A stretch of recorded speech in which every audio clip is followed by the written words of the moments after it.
여러분 서로 사랑하십니까? 아멘. 그러면 설교 끝났어요. I love you. 러브하지 말고 I 사랑하고. love you. 러브하지 말라니까 사랑하고 있으니까. 몇 해 전에 있던 교회에서 교육자로 사역할 때였어요. 고난 주간을 지나고 성금요일에 모여서 주님의 고난을 예배할 때 설교 대신에 한 편의 다큐 영화를 보게 됐습니다. 아직도 잊지 못하고 생생한데요. 여러분들도 보신 분들도 계실 것입니다. 제목은 울지마 톰즈.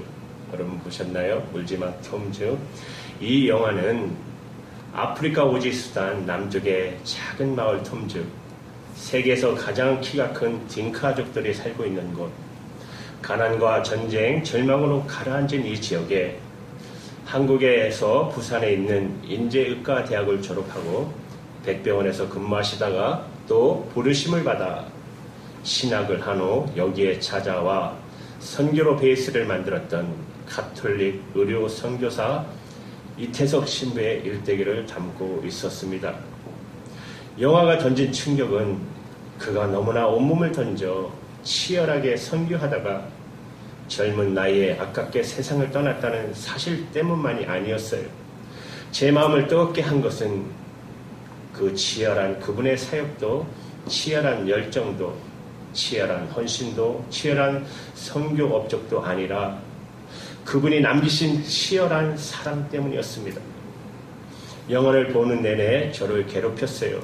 이 다큐 한 장면 한 장면이 지나갈 때마다 지나온 신앙생활이 주마등처럼 지나가면서 계속되는 한 질문.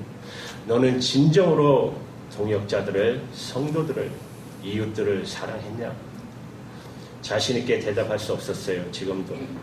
그러나 남은 인생 정말 진정성 있는 애정으로 내게 다가오는 사람들을 사랑하다가 후회 없이 나도 인생을 마칠 수 있게 결단하며 기도하게 되었습니다. 이 영화의 시작은 암 선고를 받은 이태석 신부님이 신부에 어울리지 않는 유행가를 부르는 것으로 시작됩니다. 열애라는 노래를 기타를 치면서 이런 가사인데요. 보세요. 처음엔 마음을 스치며 지나가는 타임처럼 흩어지는 바람인 줄 알았는데 언제나 서나 끊임없이 솟아나는 그대를 향한 그리움, 그대의 그림자에 쌓여 이 한 세월 그대와 함께 하나니 그대의 가슴에 나는 꽃처럼 영롱한 별처럼 찬란한 진주가 되리라. 그리고 이 생명 다하도록 뜨거운 마음속 불꽃 하나를 피우리라. 태워도 재가 되지 않는 진주처럼 영롱한 사랑을 피우리라. 그분이 여기서 언급한 그대는 물론 선교 대상이었던 톰즈 마을 부족 사람들이었습니다. 그렇다면 이태석 신부님이 수단 남쪽에 오지 마을을 찾아갔던 이유, 그리고 그들을 위해서 기꺼이 자기의 짧은 인생을 산화시켰던 이유는 무엇 때문이었을까요? 그 해답이 바로 오늘의 본문의 말씀에 있습니다. 요한복음 13장 34절 35절의 말씀이에요. 이태석 신부님이 톰즈 마을을 찾기 전에 2000년 전에 이 땅을 찾아오신 분이 계십니다. 그리고 이 땅에 있는 사람들을 사랑하여서 기꺼이 자기 인생을 이태석 신부보다 훨씬 젊은 33세의 나이에 십자가에 못 박혀 산화시켰던 분, 예수 그리스도. 주님은 사랑했던 제자들과 다락방에서 마지막 이별식을 가지면서 고별의 말씀을 주십니다. 그 말씀의 핵심이 오늘 본문의 말씀입니다. 너희는 서로 사랑하라. 그런데 2000년이 지나간 오늘 또 우리가 다시 이 말씀을 붙들고 살아야 할 이유는 도대체 무엇 때문일까요? 그 첫 번째 이유는 주님의 명령이기 때문입니다. 따라 보세요. 주님의 명령이기 때문이다. 주님의 명령이기 때문이다. 34절의 말씀을 함께 읽겠습니다. 시작. 새 계명을 너희에게 주노니 서로 사랑하라. 내가 너희를 사랑한 것 같이 너희도 서로 사랑하라. 새 계명, 새로운 명령이라는 말입니다. 한 신학자는 이 사랑에 대한 말씀은 구약에도 얼마든지 있는데 예수님이 왜 여기서 새 계명, 새로운 명령이라고 말했느냐는 문제를 제기합니다. 그리고 그는 이렇게 대답을 합니다. 여기서 새라는 단어를 주님께서 첨부한 이유는 처음으로 이 말씀을 사람들에게 주셨기 때문에가 아니고 이것은 전에도 주셨지만 날마다 우리 자신에게 새롭게 상기되어야 할 말씀이고 날마다 새롭게 순종되고 강조되어야 할 명령이기 때문이라고 말합니다. 사랑이 명령이다. 도대체 사랑을 명령할 수 있습니까? 라고 생각하는 분도 계실 줄 압니다. 이 질문에 답하기 전에 거꾸로 또한 물어야 할 질문이 있습니다. 우리는 어떤 이웃들을 당연히 사랑해야 할 줄 알면서도 우리가 사랑하지 못하는 이유는 뭐 때문일까요? 그것은 많은 경우 마음이 끌리지 않는다. 사랑하고 싶은 느낌이 없다라는 것입니다. 그러나 사랑하는 여러분, 사랑이 명령이라면 이것은 감정을 넘어선 의지적 응답을 요청하는 명령이라면 비로소 이 말씀은 의미를 갖게 됩니다. 다시 말씀드리면 사랑이 느껴지지 않는 대상이라고 할지라도 사랑할 수 있어야 하고 그런 의미로서 주님께서 마태복음 5장 44절에 원수도 사랑하라고 말씀하신 것입니다. 그렇다면 이 말씀을 진행하기 위해서 저와 여러분에게 요청되는 것은 무엇입니까? 사랑의 결심, 사랑의 결단입니다. 여러분, 군대 조직이 운행될 수 있는 가장 중요한 이유는 군대에서는 상하 계급과 명령에 대한 복종이 무엇보다도 중시되기 때문입니다. 만약 군대에서 명령이 수행되지 않는다면 군대라는 조직은 와해되고 말 것입니다. 우리 두 분의 목사님은 참전 용사신데 아마 군대 생활 많이 하셨기 때문에 감히 병장인 제가 이런 말 하면 우스울 수도 있어요. 그러나 여러분, 우스갯소리가 있어요. 군대에도 3대 원칙이 있는데 첫째, 주는 대로 먹으라입니다. 투정 못해요. 주는 대로 먹는 것입니다. 둘째, 때리면 맞아라. 때리면 맞는 겁니다. 세 번째가 제일 중요합니다. 시키면 무조건 해라. 노가 없는 거예요, 군대는. 상관의 어떤 명령도 순종해야 함을 보여줍니다. 그래서 군대라는 조직은 유지가 될 수 있는 것이에요. 초대교회가 지나고 기독교의 역사에 보면 소위 사막 교부 시대가 열립니다. 그때 영성에 못말랐던 많은 사람들이 세상을 피해 광야로 가서 수도원을 짓고 수도사가 됩니다. 평생 머물 수 없는 사람들은 일정한 기간을 머물고 오는 수사가 됩니다. 수도사나 수사가 수도원 운동에 입회할 때 반드시 세 가지를 서원해야 했습니다. 수도사의 세 가지 서원, 첫 번째가 청결입니다. 정결입니다. 깨끗하게 정결하게 살겠습니다. 두 번째는 청빈입니다. 깨끗함과 가난함으로 살겠습니다. 세 번째가 순명입니다. 명령에 순종하겠습니다. 지금도 사제들이나 수녀들은 이 소원을 지속하고 있습니다. 이 셋 중에 가장 중요한 것이 순명이라고 합니다. 명령에 순종하는 것. 그런데 이러한 순종이 과연 사제나 수도사에게만 필요한 것일까요? 여러분과 제가 예수님을 믿는 순간, 그리스도의 제자가 되는 순간, 우리 기독교 신앙의 영성에 선배했던 앤드류 머레이라는 분은 이렇게 말합니다. 예수 믿는 순간 모든 그리스도인들은 한 학교에 입학한다. 그 학교의 이름은 순종의 학교이다. 이 학교에서 한평생 배워야 할 교훈이 있다. 그것은 바로 순종의 레슨이다. 여러분, 히브리서 5장 8절에 보면 예수님은 하나님의 아들이시라도 고난을 통해 순종을 배우셨다라고 말합니다. 예수님도 순종을 배우셨다면 우리는 얼마나 더 순종을 배워야 할까요? 종종 주님이 순종하기 위해서 우리에게 방편으로 사용하는 것이 고난입니다. 고난을 통해서 순종을 가르치십니다. 순종을 빨리 배우면 고난이 빨리 끝나고 순종을 빨리 배우지 못하면 고난이 매우 길어질 수 있습니다. 우리식으로 쉽게 말할까요? 좋은 말 할 때 순종하시겠습니까? 맞고 순종하시겠습니까? 옆 사람한테 해보세요. 못하겠어요. 사랑은 명령입니다. 따라서 이 명령 앞에 우리는 어떤 경우에도 순종하겠습니다라는 순종의 결심, 결단이 필요한 것입니다. 그때에 사랑의 액션이 시작된 것입니다. 지금도 세계 곳곳에서 선교하시는 선교사님들은 땅끝까지 가서 사람들을 사랑하도록 부르심을 받고 떠나가요. 땅끝에서 사람들을 향한 사랑의 명령에 순종하기 위해서입니다. 그러나 동일한 명령이 우리에게도 주어집니다. 바로 내 곁에 있는 사람, 사랑하기 힘든 사람에게도 여전히 사랑해야 한다는 명령을 받습니다. 그리고 그 사랑의 명령은 동일한 것입니다. 중요한 것은 주님께서 오늘도 이 사랑을 명령하고 있다면 사랑하는 여러분, 우리는 순종해야 하지 않겠습니까? 지금도 이 말씀을 붙들고 살아야 할 이유는 이것은 주님의 명령이기 때문에 그렇습니다. 우리가 지금도 이 말씀을 붙들고 살아야 할 이유 두 번째는 우리가 주님의 제자이기 때문입니다. 같이 해볼까요? 우리는 주님의 제자다. 우리는 주님의 제자다. 제자란 아주 쉽게 말하면 따라가는 사람들. 예수님의 제자들은 예수님을 따라가는 사람들입니다. 예수님의 제자들을 부르시면서 어김없이 하신 말씀, 나를 따라오너라. 그리고 누가복음 9장 57절에 손에 쟁기를 잡고 뒤를 돌아보는 사람은 내게 합당치 않다.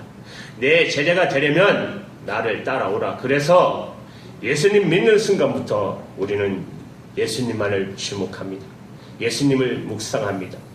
그리고 그분을 본받기 시작합니다. 우리가 그분에게 본받아야 할 많은 것이 있지만 가장 중요한 것은 그분의 사랑의 실천입니다. 그분이 사람들을 사랑하신 방식을 배우는 것입니다. 여기 오늘 본문의 말씀입니다. 34절 하반절 이렇게 말씀하세요. 내가 너희를 사랑한 것 같이 너희도 서로 사랑하라. 그분이 우리를 사랑하신 것처럼 마침내 우리를 위해 십자가를 지신 것처럼 생명을 주신 것처럼 내가 너희를 사랑한 것처럼 너희도 사랑하라.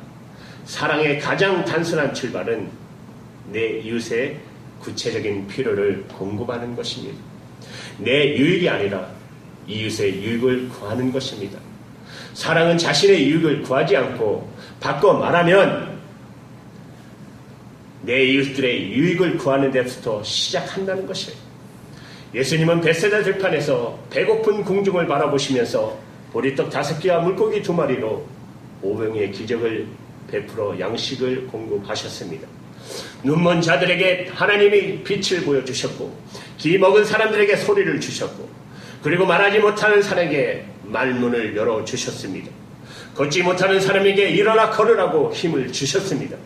할 수 있는 일로 할 수 있을 때 할 수 있는 방법으로 이웃들의 필요를 채워주셨습니다. 이것이 사랑, 아가페적인 사랑의 시작입니다. 바로 이 예수님의 제자 중에 한 사람이었던 울지마 톰주의 이태석 신부님의 사랑도 그렇게 시작된 것입니다.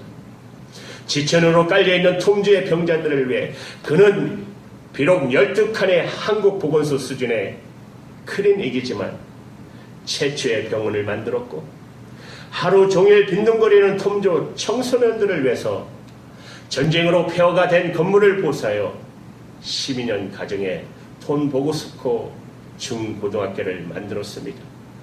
전쟁으로 정서가 메마르고 고갈된 이들, 미움밖에 모르는 이들에게 아름다운 것을 가르치기 위해 35명을 모아놓고 최초의 브람스 밴드를 만들었습니다. 이 브람스 밴드는 대통령 앞에서 공연을 할 정도로 유명해졌습니다. 그리고 버림받은 나환자 한센병 마을의 환자들을 찾아 무너지고 닳아진 그들의 발 하나하나를 어루만지면서도 한 번도 신어보지 못한 신을 신겨주기 위해서 치수를 일일이 채워서 맞춤 신발, 맞춤 샌들을 그들에게 신겨주었습니다. 그러나 그는 그가 행한 모든 일보다 더 중요한 사랑의 실천, 본질적인 사랑의 실천은 그들과 함께 있어주는 일이라고 말합니다. 그리고 말하기를 그것은 예수님이 그들과 함께 하기 때문에 자신도 그렇게 할 수밖에 없었다라고 말합니다. 이것이 예수님의 제자의 모습이 아니겠습니까? 그가 이 톰즈 마을을 찾아왔던 가장 중요한 이유는 처음에 단기 선교로 열흘 동안 이곳에 왔습니다. 거기서 받은 충격, 감동으로 장기 선교사를 자원하게 됩니다. 그가 자기 장기 선교사로 톰즈에 돌아온 이유를 그가 쓴 책에 이렇게 남겼어요. 지금 생각해보면 그때 톰즈의 열흘을 지난 뒤 떠나오며 사제의 서품을 받은 후 이곳으로 돌아오리라는 강한 다짐을 가지게 한 것은 가난과 전쟁으로 고통받는 이들을 향한 인간적인 동정심 때문이 아니라 나는 예수님이 그들 가운데 살아계신 것을 보았기 때문입니다. 예수님이 이 가난하고 고통받는 사람들 가운데 계신 것을 보았기 때문입니다. 사랑은 함께 있어주는 것입니다. 톰즈 사람들만 아니라 바로 우리 주변의 고통 때문에 밤잠을 이루지 못하는 이웃들, 친구들, 그들의 아픔과 고통 소리에 귀 기울여주고 손을 잡고 함께 기도하고 거기서 우리는 두세 사람 내 이름으로 기도할 때마다 함께 하시겠다고 약속하신 예수님을 만날 수 있기 때문입니다. 그 주님과 함께하고 그 주님을 따라가는 것이 좋아서 나는 여기에 왔습니다. 이것이 예수님의 제자의 모습이 아니겠습니까? 지금도 이 말씀을 붙들고 살아야 할 이유, 우리가 저와 여러분이 주님의 제자이기 때문에 그렇습니다. 더 중요한 마지막 이유가 있습니다. 그것은 세상의 필요이기 때문입니다. 이 세상이 예수님의 제자들에게, 아니 예수님의 몸된 교회에 보고 싶어하는 가장 중요한 것이 무엇일까요? 세상은 우리의 예배하는 것으로 감동하지 않습니다. 물론 예배 중요합니다. 세상은 창세기부터 요한계시록까지 다 읽었다고, 아니 그 말씀을 줄줄이 깨는 지식으로 감동받지 않습니다. 예수님도 그것을 아셨습니다. 그래서 예수님은 본문에 이렇게 말씀하십니다. 본문 35절의 말씀 우리 다 같이 읽습니다. 시작. 너희가 서로 사랑하면 이로써 모든 사람이 너희가 내 제자인 줄 알리라. 모든 사람이라고 그랬어요. 이 모든 사람 중에는 믿지 않는 사람들, 그들이 우리가 예수님의 제자인 것을 아는 순간은 언제일까요? 우리가 서로 사랑할 때, 정말 사랑할 때, 정말 아무 이기심 없이 사랑할 때, 그때 그들은, 세상은 우리가 잘 예수님의 제자인 걸 인정한다. 여러분, 스위스에서 방황하는 수많은 젊은이들을 위해서 나물이라는 피난처를 만들어 살겠던 기독교 신학자 세이퍼 박사는 이런 말을 했습니다. 사랑은 예수님 제자들의 배지다. 사랑은 예수님의 제자들의 배지다. 여러분, 예수님의 사랑의 배지 다 달고 계시죠? 사랑이 세상에 필요합니다. 사랑을 기다리고 있어요. 세상은 사랑에 목말라 있습니다. 세상은 아직도 사랑을 기다리고 있습니다. 정말 사랑하는 모습을 보고 싶어해요. 사랑하는 여러분, 교회는 세상을 변화시키는 것입니다. 이것은 모든 교회의 사명일 것입니다. 그러나 중요한 것은 어떻게 이 사명을 실현시킬 수 있을까요? 교회의 부흥으로? 아닙니다. 대답은 뭘까요? 사랑입니다. 예수님의 사랑입니다. 사랑 없이 이웃들이 치유되겠습니까? 분이라는 우리 민족이 리더가 바뀐다고 여러분, 그것이 우리 민족이 치유될까요? 예수님의 사랑 없이 세상은 변화받을 수 있겠습니까? 저는 아직 하나뿐인 구역, 한 달에 한 번 모여드리는 구역 예배, 저는 소중히 여깁니다. 우리가 모여서 우리들의 마음을 하나로 모을 수 있는 귀한 시간이기 때문에 그렇습니다. 서로를 위해 기도하고 사랑을 연습하고 실천하는 시간이 있기 때문에 그래요. 예루살렘의 마가다방에 예수님의 제자들이 처음 모인 것처럼 한 달에 한 번 모여 사랑을 연습하고 사랑을 배우고 그 사랑의 고귀한 가치를 깨닫고 이제는 그 사랑을 필요하는 우리 이웃들을 향해서 나갈 수 있기 때문입니다. 울지마 톰주 다큐 영화는 마지막에서 사제 이태석 신부가 잠시 휴가로 한국에 나왔다가 대장암 3기 판정을 받습니다. 그는 암 판정을 받고도 톰주 선교 사역을 후원하는 음악회를 아무 일 없는 것처럼 음악회를 열었습니다. 활동을 멈추지 않았습니다. 쓰러질 때까지. 그리고 그는 하나님만이 아시는 이유로 2010년 1월 14일에 하나님의 부르심을 받아 세상을 48세 일기로 떠나가셨습니다. 그렇게 하나님의 나라로 가셨어요. 그리고 그는 그렇게 마지막까지 가고 싶었던 소망, 톰주로 돌아가고 싶다. 이 소망을 이루기 위해서 그를 아끼는 사람들이 마지막 의식으로 장례식, 이태석 신부의 장례식 강명을 담은 비디오와 영정 사진을 들고 톰주 마을로 돌아갑니다. 사제 이태석이 기온 브람스 다운 등 한반에 모이게 하고 비디오를 틀어줍니다. 딩카족 청년들은 전쟁이 많은 부족이기에 어려서부터 용감한 전사가 되기 위해서 절대로 울어서는 안 되는 교육 속에서 자라온 청소년들이었어요. 여자도 마찬가지예요. 그런데 비디오 화면에 그들을 사랑했던 사제가 등장하다 어떤 고통에도 전쟁의 죽음 앞에서도 사랑하는 가족의 죽음 앞에서도 울지 않던 아이들이 하나둘 무너져 내리기 시작합니다.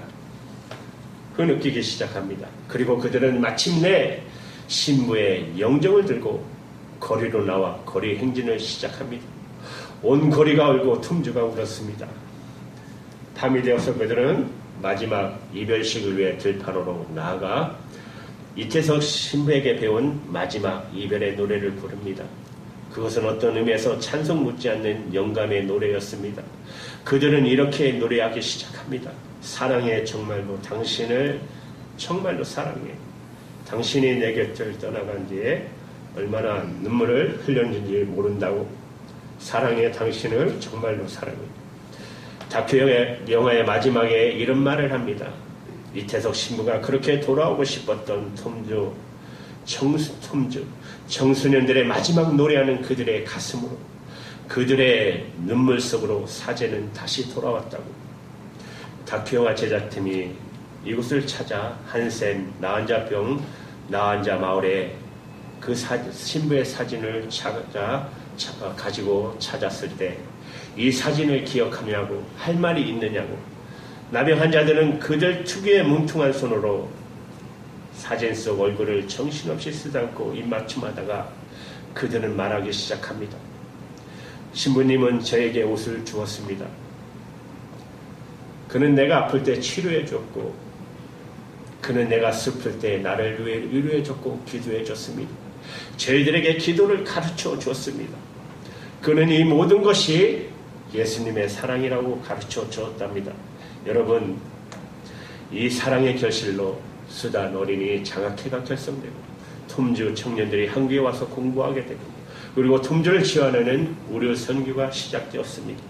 이것이 사랑의 능력입니다. 이것이 바로 복음의 능력입니다.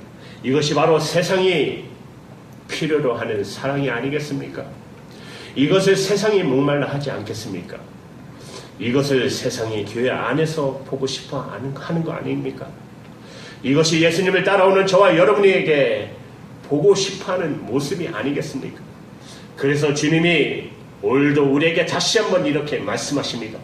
너희는 서로 사랑하라. 너희는 서로 사랑하라. 사랑하는 여러분, 어떻게 하시겠습니까? 순종의 흉내라도 내보지 않겠습니까? 사랑의 명령 앞에 거룩한 순종을 결단하고 우리가 순종의 몸짓과 흉내내도 시작할 수 있다면 세상은 얼마나 달라질 수 있을까요? 기도하시겠습니다.